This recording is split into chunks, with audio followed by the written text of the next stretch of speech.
Dear students, let us revise Chapter 3 Major Landforms Part 1. The earth is made up of land and water. Around 29% of the earth's surface is covered by land and about 71% by water. The surface of the earth is not the same everywhere. Landforms are natural features of the earth's surface. The major landforms of the earth are mountains, plateaus, plains, deserts, and rivers.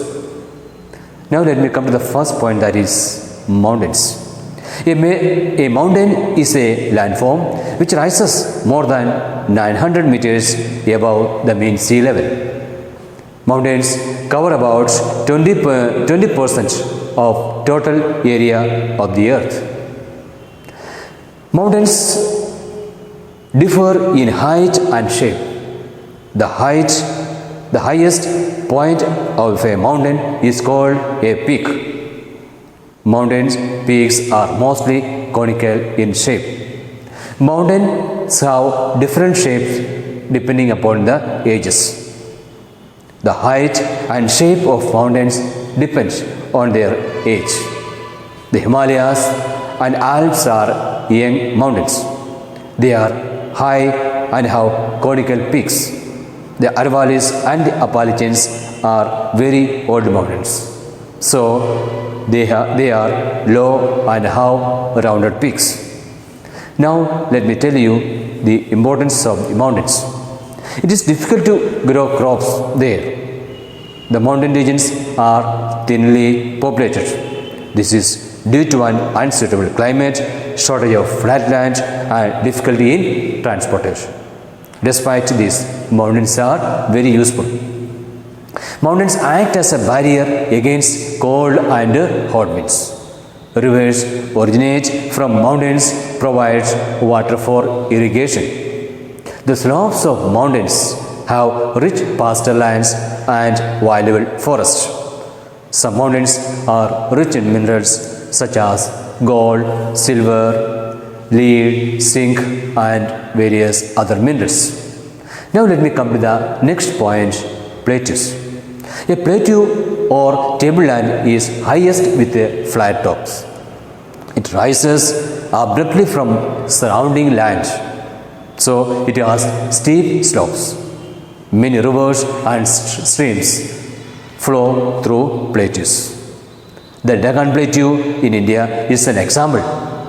The Tibetan Plateau is the largest and highest in the world. It is surrounded by mountain ranges on all sides.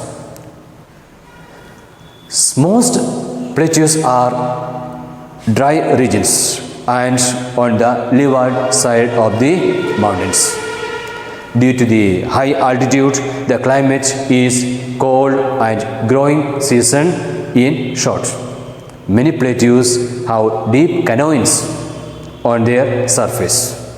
Now let me come to the next point about the importance of plateaus.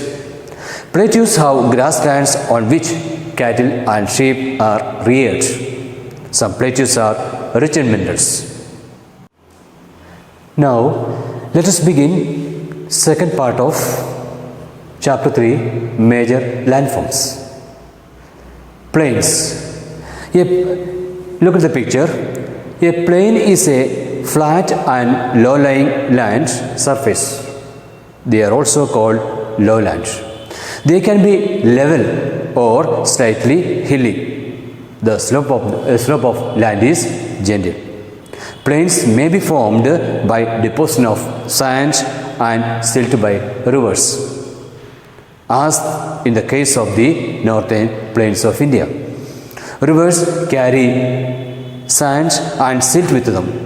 When the rivers slow down, these materials are deposited on their banks. Plains are formed by these deposits. As we know that plains are very good in various purposes. We can construct buildings, we can construct roads, and we can construct various other industries and various other things.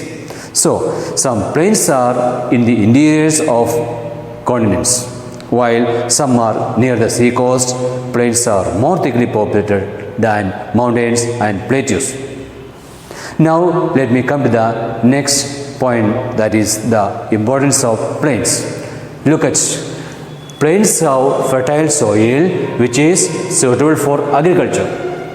Very often, most of the cultivations are done to have agriculture.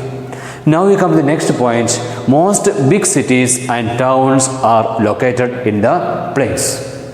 It is easier to construct roads, railways and aeroplanes, canals in the plains. Now look at the picture. Deserts. Deserts are land areas that receive very little rainfall. Deserts have very hot days and cold nights, frequent dust storms, hills of sand called sand dunes, little vegetation due to less rainfall. Most deserts are located on the western side of continents and on the leeward side of the mountains. Some examples of deserts are the Sahara Desert and Kalahari Desert in Africa, the Great Sandy Desert and Great Victoria Desert in Australia, the Thar Desert and the Arabian Desert in Asia, the Atacama and Patagon Desert in South America. Now let us come to the next point, rivers. Look at the picture, river. Rivers are natural channels that carry river water or water from melted ice and snow from mountains to plains, lakes and seas. These channels start as streams to join together to form rivers. When we speak about the rivers, there are three stages are there. First one, the upper or the young course. Most rivers originate in the mountains. Here, the speed of the river is very high. The river cuts a deep and narrow channels in the mountains. Some pictures of upper course are canyons, waterfalls and rapids. The middle or the mature course. The middle course or of the river begins when it leaves the mountains and enters the plains. Here, the valley widens. At this stage, the speed of water decreases and river develops loops, which are called meanders. River Ganga, for example, has a meandering course between Prayagraj and Varanasi. Now we come to the next stage, the lower or the old course. In its course, the river joins a bigger water body, such as sea. In this course, the speed of the river is very slow. The river deposits the silt it carries near the mouth, forming a triangular shaped land called delta. The largest delta in the world is formed by the Ganga and the Brahmaputra rivers before they join the Bay of Bengal. With this, I wind up this chapter, and you may read this chapter 5 times and try to understand it, and I will give the answers in the coming days. You may please go through it and try to understand the lesson.